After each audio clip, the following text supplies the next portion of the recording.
Welcome back to In the Oven with Adam and Brad. What's up, y'all? So Adam is I don't know, I wouldn't call it like jet lagged. You're just tired. Oh, I'm tired, man. Yeah, we got to the airport bright and early. My son and I did our little boys trip to Dallas, so that was fun. Had a great time.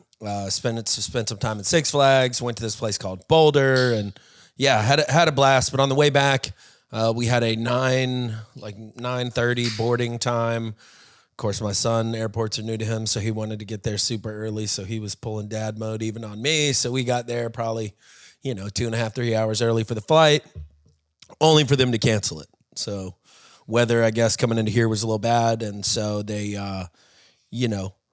politely booked us on the next available flight, which was at 7 p.m., which proceeded to delay and delay and delay. So Actually, so I want to talk. You were in the Dallas airport. DFW, yeah. I think it is the worst airport. I wonder if Garrison can look up for us, like, what is the worst airports for like delays and cancellations? Because I mean, obviously, the bigger the airport, the more delays and cancellations they'll have. But like, I don't know if it's a percentage number, but like, I think that Dallas may be the worst airport. Yeah, Atlanta, normally holds a very special part of my heart for just having a bad time because you go through there. Being out of here, you go through there all the time. I would say that, like, as a kid, I flew into DFW a ton going to visit my dad. It's really fallen from graces. It's very weathered, very old. It's so funny. We're looking at it, and it says Newark is the worst, and then it's Orlando, then Atlanta. DFW's on there, though. I mean, at least half of the flights, had delayed, by their names and stuff. And so that's one thing, man, I can say about, Atlanta and Delta is normally, if they miss you, they get you out pretty quick. Like, because there's so many other flights. Right. Yeah. Reasonably speaking, they figure out a way to, I've been diverted, gone to other airports just to get there same day and still gotten where I needed to get to. Then again, I've been stuck overnight in Atlanta plenty of times too. So luckily we weren't stuck overnight, but we didn't get in until it was after midnight. I was probably laying in bed at like 1 something. And so my sleep was wrecked. I've flown through Atlanta, like I would say 10-to-1 ratio of what I've flown through Dallas. Oh yeah. And I've never been stuck overnight in Atlanta. I have been delayed. I have had to get in a flight, but I have been stuck overnight in Dallas. Yep. And so when you do the math on that, you're like, yeah. And Gina and Paul got stuck overnight in Dallas. There's a lot of people I know that fly not that much, and then they rarely go through Dallas, and then they've just had poor experience in Dallas. Yeah. So anyways, got to hang out with my son in the airport all day. He was saying, "Daddy, I'm not ready to go home. I don't want boys' trip to end." So he got his wish. We got to sit at the airport all day. Yeah, he got an extra like 15, 16 hours. Yeah, no joke, man. So anyways, we're both exhausted. And I think the worst part about that is like just the expectation not matching reality, I mean, that's probably what most people's issue in life is they have a different expectation to what reality is. Like when you're driving, you expect to kind of get there quickly and no car to pull out in front of you, and then they do, and then you're mad at them. I actually have a funny story about that. Go ahead. I didn't want to derail this, but this happened yesterday. So do you know on Jinx Avenue where it goes from 2 lanes to 1 lane right when you cross 15th Street or whatever? Yeah. So I'm in the right lane that has to merge. And there's a sign that says merge and everything. Like this is not just some like weird illegal merge. It's the merge, right? Well, there's a van kind of in front of me. So I slowed down to merge behind them. Well, the car wanted to block me out. Said, They sped up to literally to keep me from merging in. But I was also like... Geometry. Well, I was just like, I'm going to merge. Yeah. Hit me. Because like when the cop comes, I'm just going to be like, yeah, I tried to merge. And they like literally like ran into me. Right. So they lay on their horn, flicking me off, right? All this stuff. Well, right down the road, there's a red light. And we all stopped at that red light. I put my car in park. And I got out of my car. And I walked up to the window of this probably 24 to 26-year-old woman. Who rolled her window down, surprisingly. I thought she would just she rolled her window down. I said, "Hey, that's a merge lane. You sped up to try to cut me out. What did you want me to do?" And she goes, "It's okay. It's okay." And then rolled her window back up. But that's what I feel like. People just don't get confronted in life for being shitheads. And so like, I just wanted to be like, what did you want me to do? Yeah. Like, what do you really want me to do? Yeah, I mean, that's part of the greater decline of everything across the board, man. Well, first of all, you got to be careful doing that. You get shot. Well, I saw it was a woman in the car. Yeah. And also I was like, you technically can't shoot someone just for walking up to your car. You can't. No, but people do, man. Yeah, the world's crazy. But no, you don't. There is no impending doom of getting like slapped in the head for doing something dumb. Just whatever that is. I'm not saying, you need to slap anybody or anything, but just people run their mouths. They honk and act belligerent. They cut you off in traffic. They do all kinds of stuff. I mean, even dumb little crimes people commit, like little petty theft. Like if they had to worry that the shop owner was going to smack them with a dang broom or something, maybe I don't know. But we just don't do it anymore. Everybody just kind of steps back, lets everything happen. Well, there's no repercussions for your action, especially like when you take it to like the internet and stuff, right? You can say whatever you want to say almost. Well, it's so, the whole social credit score thing, it's like that's coming, even though I'm so against it. Yeah. If everybody else in traffic looked at that lady and was like, shame. And then you're like, that's that lady that doesn't let people in traffic. That little bit of that, I feel like kind of keeps us in line better. I don't know. We don't have any of it anymore. But no, I don't know. Like I literally I just wanted someone to like face up for like, why were you being like that? Yeah. Like there was no, there's traffic in front of me. There's traffic behind me. You didn't get slowed down really at all by letting me in. No. And people just boil over so fast. Yeah. Wild. Yeah, it's like, what do you want me to do? Stop there and let every car go by when I'm in a merge lane that's supposed to merge in with your lane? Foolishness. So, anyways, so I told Aubrey, I was like, don't be mad at me when I told her the story. Yeah. The first question, she goes, does it involve a girl? And I was like, whoa. Well, kind of. And she's like, what's her name? And I was like, I don't know her name. And she's like, then she was like more inquisitive on the story. Okay. I was like, what is this all about? Anyway, so that was my little run in. All right. But boys trip, good. Boys trip was great, man. Yeah, we had a blast. We found this. We tried to go to this Epic Waters place, but it was like slam packed with like field trips. So we tried to do that on Friday. We couldn't do that. Oh well, so Thursday we got in. We did the Dallas Aquarium. Okay. Hands down, I love that place. It's kind of weird. I really like aquariums. I'm not a huge fan of fish. I like looking at them, but I like all the like water creatures that go with it. So like penguins and otters and all kinds of stuff. Yeah. And they had a ton of those. And so that was really cool. They had one of those big birds. My wife said she saw it on social media somewhere. This thing looked like pterodactyl, bro. It was scary as hell. Look up, Garrison, look up scary pelican. Scary pelican? I don't know how to describe the thing. I missed the name of it. But, dude, so the bird's like standing there, and me and Liam are like, oh, man, I don't like the way that bird looks. And right when I say it, it like comes over and looks into the camera like this. Looks dead at me. It looks like a scary Pokemon. Anyways, the thing's huge. It's probably like 4 feet tall. You got it? You know what's fun? Oh.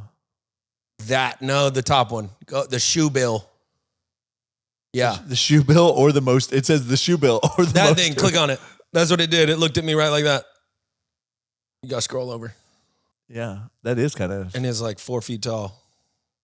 Why the shoe-billed stork is the scariest bird on the planet. Dude, it is intense. That's funny. So they had a couple of those in there. And, dude, big old scary claws.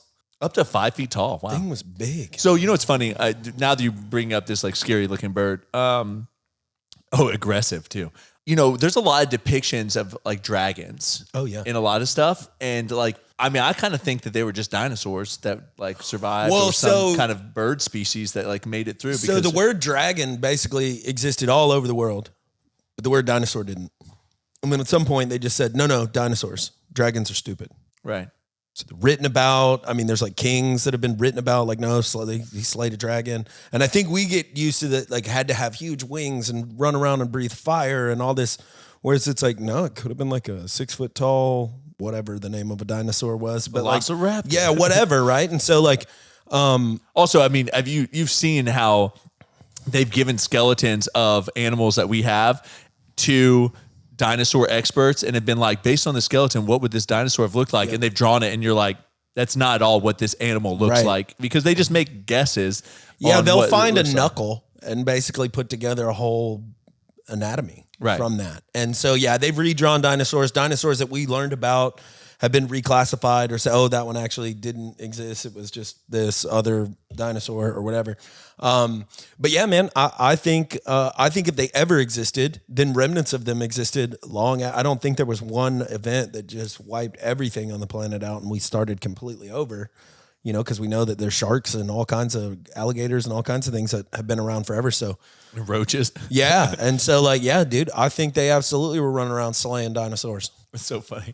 Oh man. Well, yeah, that bird looks like it may have been part of the dinosaur family as well. Well, they even say that like the reptiles, they may have just been covered in feathers because the feathers wouldn't have survived. They would have just degraded. Right. And so like even T-Rex with like the little arms, somebody else drew them where they were like basically wings looking things and they were more like an ostrich. Yeah. And you were like, oh yeah, that makes sense. Right. Like, because otherwise, why would you have that? But Yeah, really, if it's part of like a larger whole, Yeah, it doesn't make sense that you kind would of have like these tiny little arms. Like Yeah. it just non-functioning arms. Can't just even reach doesn't- your mouth. Yeah, it doesn't make sense at all. scratch right here. Yeah, I've always thought about that. It's just like it just doesn't make like there's not many species that have like things that. Well, what don't always make sense. like it was just something that struck me was the larger the animal, the more it has to consume, the more it has to eat. And so like the large, plant eaters, I guess, when trees are just huge, I guess. But like elephants and stuff have a hard time eating enough. So do other large animals, giraffes, stuff like that. So like scale that up 100, 200 times, however much bigger like a brontosaurus was. It's pretty hard to eat that much. Now you add a meat eater to it and like, what are they eating? Yeah. Like how can something with the head the size of a school bus or whatever we Unless they're learned eating about. those giant. Yeah, but how often? I don't know. It's wild. Well, you'd have to think there must not be a lot of them either. Right. You know what I mean? Because like, yeah, just the consumption of that kind of level. Yeah, I mean, there's some stuff I've read about, which I mean, again, it's just like how much is real, how much is not, and all this stuff about because of the depletion of the ozone layer, that there used to be a higher level of oxygen concentration, and they've done that like And pressure. Yeah, they've kind of like grew that one tree under pressure, and like the apples were literally, Yeah. I think it was an apple tree, wasn't it? Yeah. I don't know, but anyways, the apples were, or whatever fruit was like massive on this wild. tree, and everything was just like bigger, and they were just talking about like if humans were underneath this pressure too, then that could be where you see giants, Yeah. just bigger humans and stuff based on the. And just the ability to like exercise forever. Oh yeah, there's way more oxygen. Yeah. Crazy. Yeah, I think I've told you this before on the submarine, how we monitor our oxygen levels because you're in a closed, confined space, and like they would like let the oxygen levels get like lower down, and you just be like so tired. Well, they'll So- put people on oxygen before they do like big breath holds and stuff, and like untrained people 7-8 minutes holding their breath underwater. It's wild. But you breathe based on your carbon dioxide, not your oxygen levels. Yeah. So Yeah.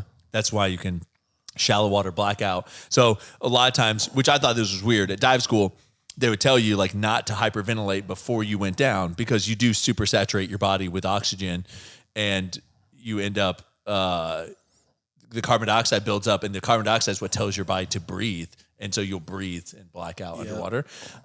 We would do these pool things called over-unders, where half of the class would swim across the top of the water, and the other class would had to swim underneath the class.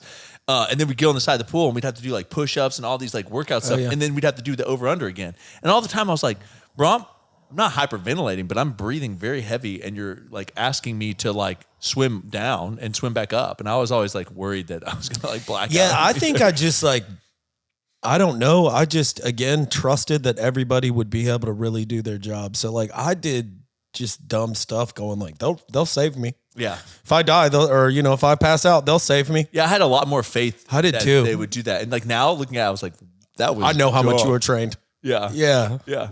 Like it's just some dude is going to try to pull you out of the pool and give Yep. you CPR. It's like, Yep. I don't know. I think you're just like, I don't know. It's almost like you're like in school. So you're like, the teacher will never let me really get hurt. Right. you That's know? what I thought. And I was young. I was stupid. I was just like, yeah, cool. If I fall off this, they'll patch me up in no time. yeah. Yeah. Crazy. I know. I don't know. Like the whole time I was doing the pool hits, I was just like, yeah, there's safety instructors down here. They won't actually let you drown. And then when I came back and did some diving with the group, and I was like, oh, why are you not diving? He was like, oh, I drowned. And they had to resuscitate me, and now I have pneumonia. And I was like, oh, like you actually drowned. Yeah. Yeah. So, yeah. I guess he didn't die, but all right. What do we got? We got Garrison bringing us our list of videos today, so we're gonna judge him based on how good these are. So, what's the best advice you would give to your younger self? $1 million recommendation. If a bird lands on the branch, does the bird trust the branch or does it trust its wings? And the clue, I've seen many birds land on branches, but what I've never seen is a branch break and the bird fall and die. Trust your wings. Wow. True. yeah, I just don't really see how that's a lot of practical advice. Trust your other than, wings, dog. just keep going if something doesn't fail. Yeah, I mean, I think that I don't know. I've seen a lot of people say that they would rather have like work ethic over raw talent because you know work ethic usually beats raw talent because if someone gets kind of like hit in the mouth and they're talented, they'll give up a lot easier than someone that has like really strong work ethic. But like that was like I don't know. I chalk that up to just yap advice. Yeah, I agree. That's yapping. That could maybe fall into like luck versus hard work. Yeah, you know, maybe you're not picking, you know, you don't need to be lucky, pick all the right branches. But I would also argue that I bet plenty of branches have broke and birds have died. So use your wisdom, pick good branches. Yeah. That's what I would say. What's the Ark of the Covenant one? Were you just jumping around? skipping Do you have a method to your madness or you just Ark of the Covenant. yeah, the I saw CIA this. claimed to confirm the existence of the Ark of the Covenant by way of remote viewing, aka extrasensory perception or ESP, alleging that mysterious and sacred object is guarded by entities with unknown power. Recently resurfaced declassified document claims. So, yeah, I did see that. That was in a New York Post article. A lot of weird stuff coming out lately. Yeah, A lot of weirdness. with the pyramids and this. A lot of and- weirdness. A lot of weird stuff. Yeah, I think they're just conditioning us to just be like, oh, yeah, duh, remote viewing's been around. into the world. Like, what do you mean? What do you mean? You just like release it? Yeah, you saw it with remote viewing? What? Yeah, But that's not the point. The Ark of the Covenant exists. Okay, fine. I believe that the Ark of the Covenant exists, but remote viewing and classified document. Well, remember when they were talking about the Strait of Gibraltar from that video Yeah. you sent me, and they're like talking about, are they searching for the Ark of the Covenant or Yeah. something like that? So, They're looking. all right, what else we got? We are the last crop of people who know what it's like to live in a pre-internet world and now live in a fully connected world. Our childhood was marked by periods of boredom where we had to go out of our way to figure out creative ways to entertain ourselves. Like the amount of energy that you would have to exude with your imagination to figure out how to spend time was, extraordinary. Fast forward to, the 12-year-old now or the 10-year-old or the 8-year-old. They have to exert even more energy to not be distracted, to find boredom, to find stillness. And I think it cannot be overstated how profound a change that is. And I'm not sure that we really appreciate the extent to which that's going to change the course of humanity, because what is that person going to look like in 20 or 30 years when they're an adult? It's going to be a very different type of being. And I think now, more than ever, we're in a crisis of presence in that we never have to be by ourselves ever again, ever. You have to go out of your way to find a moment of stillness. And who was it who said, all of man's suffering can be boiled down to his inability to spend, time alone with himself? Yeah, I think that, I've said this to Aubrey before, like when she gets up to go get something and we pause whatever we're watching on TV, I try not to touch my cell phone because like, I feel like it's the one moment to like have a break and just like think about some stuff or whatever it is. Yeah. I mean, how many times has Liam told you he's bored as he's like playing games or plenty, like looking at man. stuff? Yeah, And you're plenty. like, that's not even bored, bro. I would take it a step further and say that like we're avoiding presence. Like you're just not in the present ever. So yeah, boys trip, man. No electronics. We had the TV going, but we bought Life. So we played Life. We did Colored. We played card games. We sat there bored. We sat in the airport bored for a long time. I did let him bust his iPad out when it was an all day affair, but played a lot of Go Fish, a couple other different card games we looked up. And I agree, man. Thinking back on all the times when I was a kid getting stuck in the airport, is a lot more boring. But then I don't know, played under the seats and like just did kid stuff. And now, you just don't do any of that. And so you don't use your imagination. I think it's going to be bad. I mean, we have electronics. It's not like we don't, but we try really hard. I know we do a good job if we compare to other parents, but like, I don't know. It's a weird line. The internet's not going away. The connectivity's not going away. You need your kids to know how to use that stuff, but I don't want to like impair them. I feel like we're manufacturing autistic-like behaviors. A lot of kids, won't look at you in the eyes. A lot of them are self-stimulating when they're off of electronics. They have to like kind of move around and do different things. I've just kind of like noticed it. I know the kids are getting even more so with the headphones and then fully being immersed and kind of having like weird anxiety things. Yeah, I've it. seen kids that are normal kids. So like, I mean, obviously when you're dealing with people with autism, there's some things you have to do, but I've seen like kids that do not have any kind of any of those, I don't know what the word for that, are not diagnosed with those kind of things, but they're walking around with their iPads, headphones on, and they're just being led. Yep. And they're just like in that world, and they have no idea what's going on around them.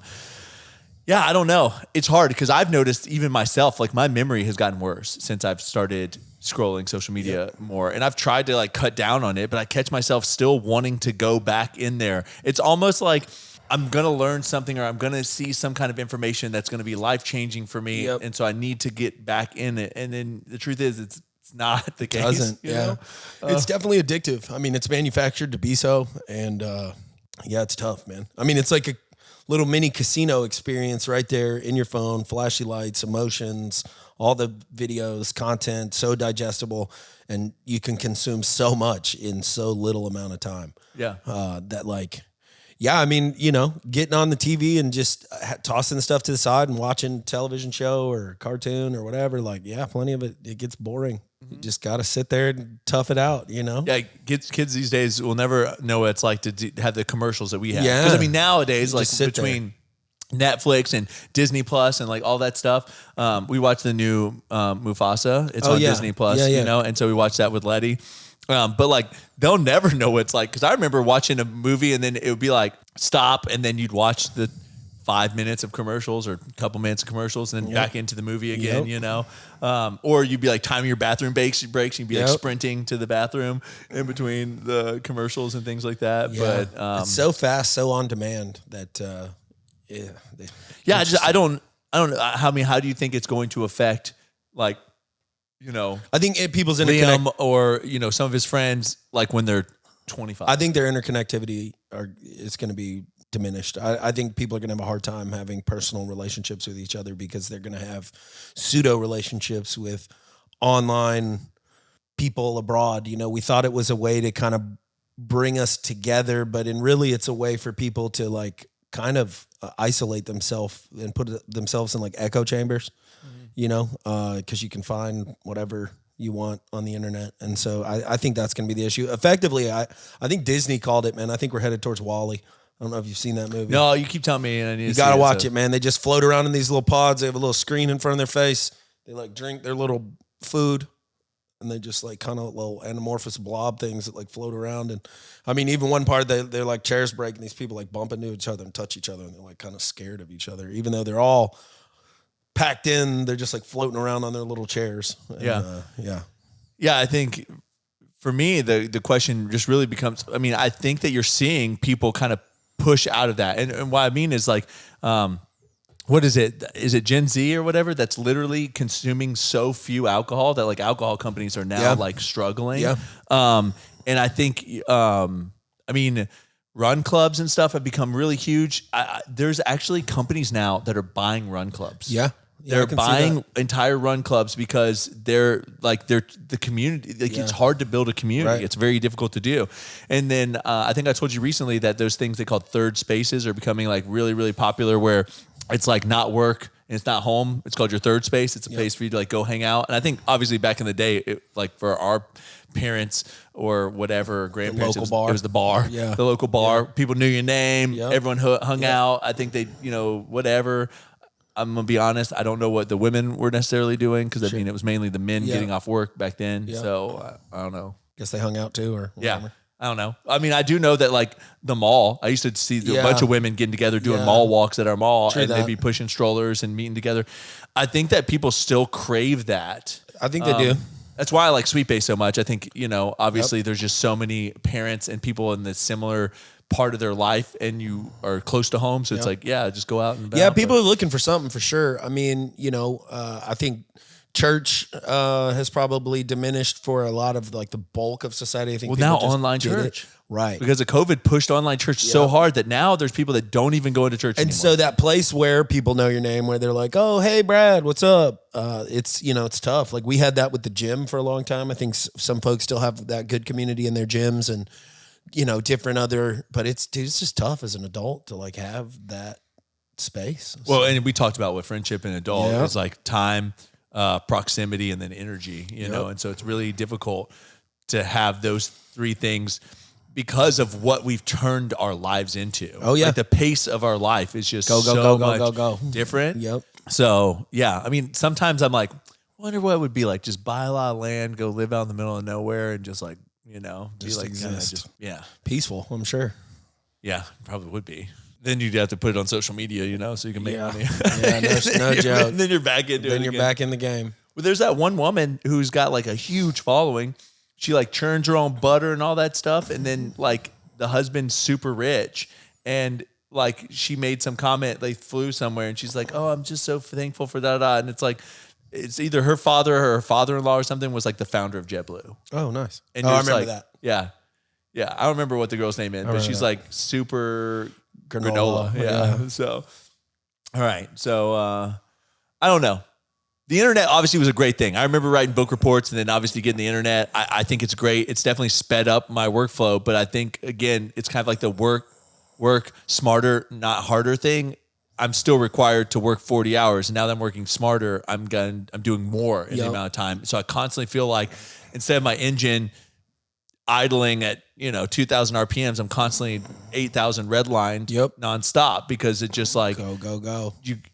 If you got some shortcut, you got to do the shortcut and still do the amount of work you're doing. And then congratulations. Why didn't you do it like this? Seriously, even faster, better, easier way to do it all and get more done and da. So. Yeah. All right. What we got? For 10 years, you are your child's favorite person in the world, as a father or as a mother. And after that, they have new favorite people in the world. They have best friends, they have girlfriends, boyfriends, they get married. You're never, ever going to be their favorite person again. And so really what it is it's a call to arms to be there and appreciate and embrace those 10 years, to stop living the deferred happiness plan where you say like, well, I'm going to work really hard now so that I can be happy when I'm 40 or 50. Because when you're 40 or 50, they're not going to be 3 years old anymore. They're going to be 13 and have best friends and not want to hang out with you. They're actually not going to think you're cool anymore. And so my whole mantra since he's been born has been that I want to be super, super present. So I laugh because I used that sound on a video. Okay. And it went viral. Oh, nice. And it went viral because there was a great debate in the comments whether that was true or not. Oh. Because people were like, I'm 30 and my parents are still my best friend. And I was like, Liar. oh, are you married? Liar. Yeah. I mean, I get it. I still talk to my parents and enjoy their company, but they're not my best friend. Yeah, it's different when your kids stop needing you. When, like, you'll know it happens when you get up and leave the room and they're not, like, following you into the other room or just needing to be around you. It's an entirely different shift, man. It's part of the reason why, Liam and I do boys trips and why I dive into, him and also the girls, but, like, yeah, it's just different when they don't need you, when they're thinking about something else, when they're like, nah, I'd rather go do this other thing than hang out with you. I mean, like anything you're about to go do, Letty's going to want to do with you if you give her the opportunity. Right. Oh, yeah, literally was anything. Yesterday, I was like, I got to go change the filter in the cold plunge. Yeah. And Letty's like, I'm going to come. Yeah. And I was like, no, really. You can be like, fine. I'm going to clean up this disgusting BS and they want to help you. Yeah. And so, I mean, that changes and it sucks and it, doesn't get any better. And like, I think we've got a little bit of a buffer, because like our kids are with us so much, but not much. Yeah. This may be going like deep into psychology with you, but like, do you feel like you pour even more into Liam because of the lack of the father you had in the relationship? 100%. Yeah. Yeah, I do. I had a long time to think about the relationship I wanted to have, and I can't have his version of it. So, I just want to give it to him. And so, create his own baggage. there somehow. Now he's gonna be like, oh my gosh, my dad he wouldn't leave wanted me to do alone. everything with me. No, I don't think that's the case at all. I really don't. Like, I don't think there's ever a time I look back and was like, my dad wanted to spend so much time with me. Right. You know? And, So- we do what we have to do. We have to work. We have to do this. We have to keep some semblance of a social life, and we have to do all these things. But, like, to your kids, when they're a certain age, like, you are the only thing in their world. Yeah. And, like, that's powerful. Yeah. So, yeah. Yeah. All right. We got gratitude. What you find is that real masters who practice true gratitude, they'll wake up in the morning and they'll say, I'm really grateful for all the wonderful, beautiful, generative things that are going to happen today. And I'm also really grateful for the things I don't like today. I'm grateful for those things because I know retrospectively that is going to be the source of my growth. Yeah. So I think that the Bible app this morning, I don't know if you do it or if you look at it, but it was on like gratitude, and it talked about like gratitude is a discipline. It's not, people sometimes just like, I'm going to be grateful right now, but like, I think that true gratitude is a discipline, just like willpower, where you have to like train yourself to be grateful for things. And it just talked about like, when you're grateful for things, then you are appreciative and understand everything. Whereas like when you don't practice gratitude, then you kind of like forget like what you've got. And then that kind of builds resentment towards certain situations that you may be in. And a lot of times too, you start to not appreciate the process that gets you to the promise, I guess, you on the other side, right? Like the process that you need to go through to get there, right? Because at the end of the day, it's like, if you want to look like you, or you want to look like me, or you want to run like Garrison, you got to do stuff to get there, right? Sure. And so if you don't appreciate the work or the reason that you're doing those things, then. Yeah, I would say that if anybody woke up and talked like that, man, I would think they were a psychopath. Just thankful for all the hard stuff I'm going to get today. But no, I agree with it, man. Like physical fitness and just working towards goals really opened my eyes to a lot of that. Like I remember when deadlifting 300-400 pounds was hard, and then the next one's hard. And so I agree with him completely that the journey is everything. And like, even like the running stuff or whatever, man, sometimes you wish, man, I remember how easy that hard was when you have to go to that new, deeper, darker place, kind of kicking a anime thing, but it's always, gone in my head, like Goku or one of the guys always fights a bigger and badder, guy. And then unlocks this new level. Right, it unlocks a new ability, but it's like, man, I bet they're like, man, I would love to be fighting one of those underpowered guys I fought in season 1. Yeah. And so, yeah, that's just kind of it. And truthfully, man, I mean, I know you have. I have had so much thrown in my face that now something comes up and you're just kind of like, oh, that's it? Okay, whatever. I'll handle it. Yeah. Because you just have. You've been through the ringer enough.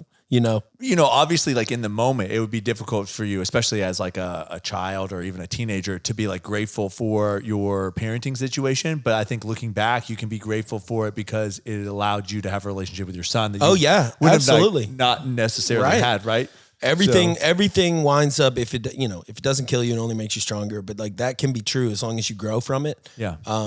I've not found anything in my life that I have not come through the other side that has left me scarred or with a victim mentality, because it has. It's all set me up for being me and like, Yeah, I think a lot of times, when I told you expectations don't match reality, I think a lot of people have an expectation for like what life is supposed to be, and they feel like they're kind of like owed a certain life, right?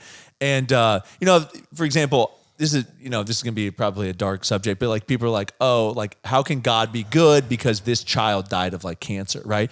And I think where I struggle with a lot of that is you have an expectation that that child deserved to have some like long life and all this stuff. And again, this is kind of like a dark thing, I think, to go there. But like the truth is, like none of us have any like nothing. I guess we're not owed anything. Right. That's like right. we're not owed to even be born, much less to be born healthy. We're not owed to live to 70 or 80 years old. Yep. We're not owed all this stuff. So I think that a lot of times people put these expectations, like on God or even other people about like, I'm owed a certain life.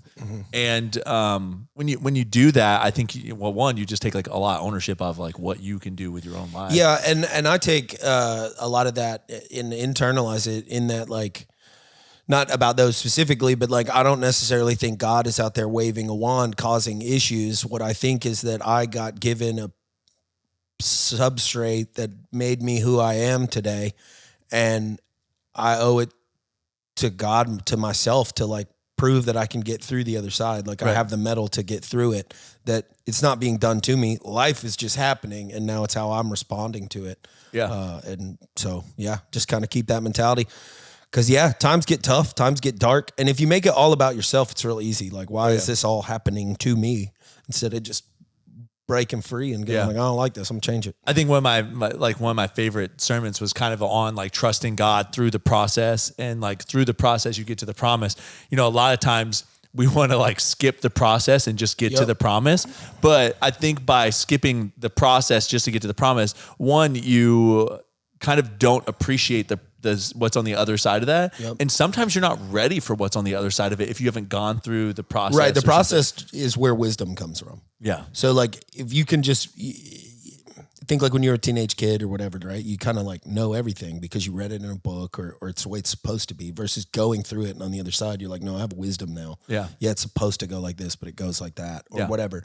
The process really refines that wisdom edge that holds true for you get to keep that forever. So. Yeah. I think with that, we are like, we've had some low times, we've had some high times, but I remember praying to God, like when the bank account seems like it's getting empty, I'm like, God, I know you can provide. So like, can you provide now? Yep. And he always has provided, but I feel like, it's like, sometimes it's just like to reaffirm like my faith in him that like he will provide. And it's not sometimes when I want it to be, because sometimes it's a lot later, but then the net or the parachute always kind of is opens, there. Yeah. And I think that sometimes if it ever were not there, I have to be okay with it not being there, because you'll land on your feet and what you're made of will hold, it'll hold strong. You gotta believe in your wings, man. Yeah. Yeah. That branch breaks. That's right. You gotta be able, still can fly. Well, no, I think that a lot of times people think when God doesn't provide something that they're praying for, that like he's mean or whatever. And people have that mentality that like it's a genie in a bottle, like, come on, I put my hands together. I said some words. It's like, well, that's not how it works, man. Yeah. Well, I think it's so, honestly, the analogy I love is like, how many times has your kid asked you for something that you could provide that you don't provide? Right. And it's not because you don't love them. Right. And it's just because you have better plans for them. Like sometimes like Letty, like I know it's a terrible example, but like sometimes Letty will be like, can I eat this candy? And I'm like, just hold on. I got something better for you. I really do. Like if I eat this candy, I can't give you this other thing I have because I just can't let you have this much. But if I'm going to tell you no, because I have a surprise like later on. And in the moment, I'm the meanest dad. Oh yeah. Terrible. Right. But then later it's like, oh wow, I'm so glad I didn't just have this like Hershey's Kiss because you could give me a whole cookie to try. So, I guess that's probably a good analogy for, it a lot of times is that we as adults feel like we know so much. Like, well, we know the best thing for us. And, sometimes God's just like, no, it's not the best thing for you. Just hold on. Yeah. So, well, I don't know what to do if we don't have shower thoughts, so it's just going to have to just like end the video, abruptly. But yeah, what I think about so hamstring pull. Yep. I'm 1 week removed from that now, I guess, got a little bruising going on. Yeah. The bruising's pretty gnarly, but, Saturday I went for a run. I did 3 miles. Okay. Which the first mile, like I was running, I was like, I shouldn't be running. Right. And then I was like, loosened kind up. of warmed up and I was like, okay, that's okay. But it just like, it was rough. It just wasn't a fun experience. And then this morning I ran and I just felt like I hadn't ever run. You know, it just like, I feel like, well, one, it's hot here now. It's hot and all muggy. Of a sudden it is like, literally I had my headlight on and you could see the moisture in the air. It's just like so sticky. That's part of it. And then 2, it's just like, as you're running, you just feel it. It's just like, it doesn't hurt me per se, but it just feels tighter. It just doesn't feel good. And then everything else is just kind of like wonky because, when your body's protecting something. Oh yeah. So running off. But I ended up running 5 miles this morning. Nice. So I'm just kind of like easing back into it. So I mean, we got like 3.5 weeks. Yeah. So Time to dial it in. Yeah, it just I was hoping to be like more confident in it, but I guess when you set, I mean, this was a stretch goal for me. I guess when you set stretch goals, they need to be hard. I'm just kind of the person that usually likes to set goals. Like my 12 books that I'm supposed to read by the end of this year, and I've already finished like 8 or 9 books so far, and I'm like, we're like April, and I've already finished like majority. But that's the kind of goals I like, to be able to just be like, I crushed it. Means you're not pushing yourself. Yeah, well, I mean, last year I read no books, so reading 12 books seems like apparently it's easy for you. Yeah, but yeah, I this hour 45, I'm a little worried about it. So. Yeah, you got it. But I did, not that I'm making excuses. I just say I want to run an hour 45 marathon this year. So if I did it the first time, then maybe I set too easy of a goal. So, but I still want to do my best there. Yeah, and you will. I don't think I ever would have thought I would run a half marathon, period. So you got all that training underneath you. It's not going anywhere. You got time to heal. Well, yeah. Well, I mean, I definitely think I'll be like 100%, obviously, by the time we get to the marathon. It's just the question is like, how much training can I do between now and then? And then, when it comes to that, race day, am I going to be able to like put it out there and do my best? To you, Garrison. So, pacing me out there. That's right. So I don't know. We'll see how it goes. I know that the people that do our video editing, Gary and well, they did their half marathon. He just said it did not go as planned. Okay. They said that they had to they're in Ireland and they had to run along the coast, and he said it was windy. Okay. And he's like, he said we're getting back out there. We're gonna keep doing better. Our boy Gary. Yeah. I guess that resonated with me a little bit, Oh, yeah. So, but yeah, that's all I got. You got anything else? No, I don't think so. We got some exciting stuff coming up. We have our 420 cookie that's releasing with DoorDash is coming up. So if you have DoorDash, if you can get Fat and Weird cookies on DoorDash, you'll have the exclusive flavor for them. Yep. And we're already launched with GoPuff, but we have our like co-branded product launching with GoPuff. On 420 as well. That's so really, so if you have GoPuff in your area, then you can check for Fat and Weird Cookie there, and it'll be a co-branded product that we're doing with them. That'll launch by 420 and the co-branded thing, but if you should be able to get it, now. Yep. So that's fun. Supposedly mid-April we should be like rolling out into Wegmans and stuff, because apparently they had some issues with Unify, but that should be cleared, smoothed out. And then also Myers is supposed to be coming through the KE in the next couple of weeks. Yeah. So there's a lot of fun things on the horizon. For Fat and Weird, growth this year should be pretty crazy if everything goes as planned. And we're in the middle of like a revamp of our branding and stuff. Yep. So all that's been fun, and we'll just kind of see how it goes. Yeah. I mean, it's exciting times for sure. Yeah, for sure. But yeah, that's kind of it for the update on Fat and Weird.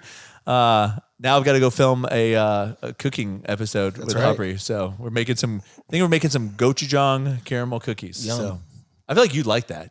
I think so too. Yeah. I like gochujang. So as always, you're worth it. Do hard shit. See ya.